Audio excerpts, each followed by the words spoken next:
let's touch on the Alabama-Texas A&M beef. Yes, there's beef.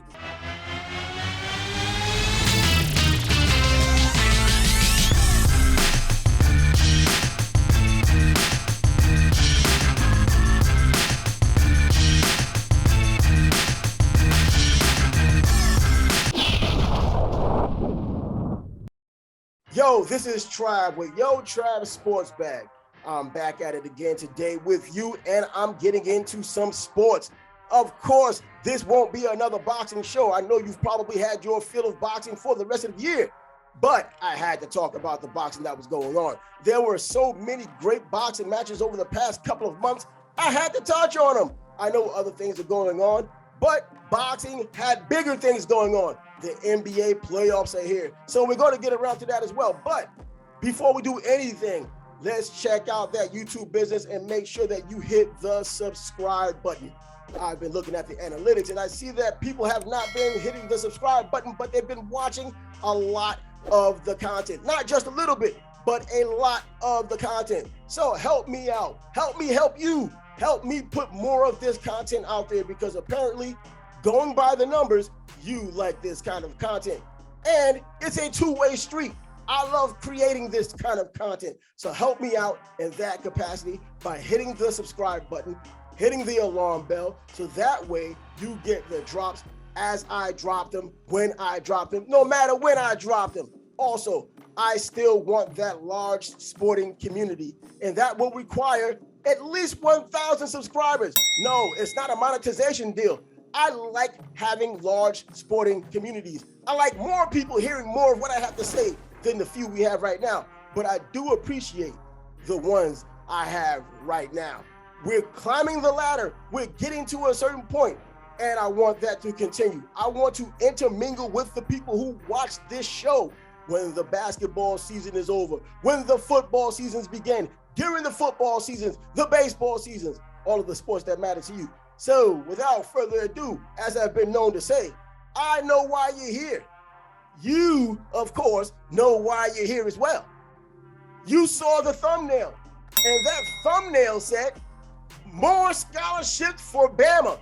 That's right, the evil empire of college football, the Alabama Crimson Tide. They're going to have more scholarships to continue dominating college football, even though Georgia has won their first championship in the last 40 years. Alabama, they're still the king until someone comes with the consistency they've come with to take the crowns off of their heads. Nevertheless, more scholarships for Alabama. Now, on the surface, you're probably like, man, Alabama does it again. But no, it's not what you might have thought. Let me explain a little bit. This time, Nick Saban didn't have to do a thing. He didn't have to do anything. No, this isn't another case of the rich getting richer. However, the rich may need to learn a little bit more management skills in terms of scholarships. Why do I say that?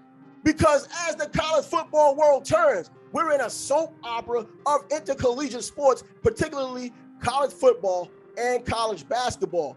According to a recent NCAA ruling, the NCAA is implementing a 2-year waiver for programs to sign larger numbers of recruits per year.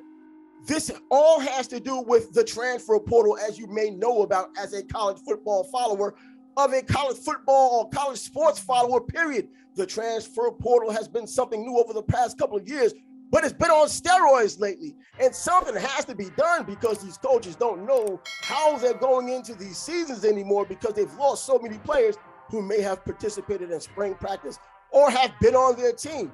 So this is what they're doing.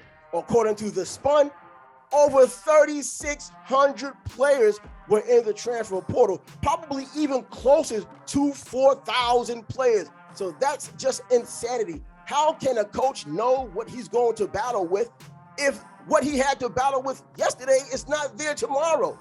That's why they put these rules in place. So teams who were once limited to 25 scholarships a year, they now can get as many scholarships as players who leave the portal.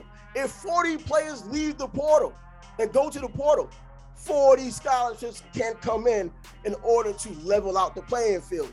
That's good for schools. It's confusing for some. So it's not just Alabama getting stronger. It's anyone who knows how to manage and anyone who has been getting great players to begin with. It's a way for them to manage and have a better idea of what they're going to do, how they're going to do it when seasons come. When they come up, you know exactly who's in your backfield, who's your quarterback, who's your defensive lineman, who's your team, who's their backups, who's the backup to the backups. You need to know these things in college football because it is a rigorous sport. We're speaking college football, but it does happen in basketball as well. So the 25 scholarship limit you used to have has been waived as long as you can kind of get the players you need from the players lost in the portal. So there is that. So that's what you need to know. So Alabama, no, they're going to be Alabama until someone proves that they're no longer the Alabama we have come to love and hate, winning all of those championships because no one likes a winner. Georgia may be on their heels. Clemson's had their opportunity. Ohio State is on the mix. There are a lot of teams out there. So during all of this as well, let's touch on the Alabama-Texas A&M beef. Yes, there's beef. They're in the South. They're in Texas. They're in Alabama. There's barbecue. There's beef. There's a lot of beef between these two teams, Jimbo Fisher of Texas A&M and Nick Saban of the mighty Alabama Crimson Tide. They've been going back and forth lately as far as Nick Saban thinking Jimbo Fisher is under some shenanigans bringing players into his program. You know what? From the outside looking in, there's something different about what's going on. Texas has always been known for having great high school football players that go on to the local college. Most of the top players typically go to Texas A&M or Texas, but Texas is not even an afterthought right now. Even though they'll be coming to the SEC soon, Texas A&M is taking center stage and they're doing what no one has ever done before that I believe, or at least recently. You can go back to the days of Barry Switzer or Bear Bryant hoarding all of these scholarships and having All-Americans backing up All-Americans, but those are years way past. But the more things change, the more they do stay the same. Nick Saban calls out Jimbo Fisher, pretty much saying, you are a cheater. You have committed some recruiting improprieties. And he may be right. He may be wrong. You really can't prove it.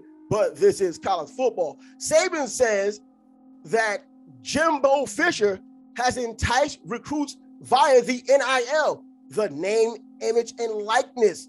He says that they're bringing players in based on promising them money or giving them money to come to Texas A&M. Now, from the outside looking in, you saw Texas A&M over the past several years. In fact, over the past several decades, they've never had recruiting classes as they've had. In fact, the last recruiting class they had, they were #1 in the entire country. Are you kidding? Texas A&M?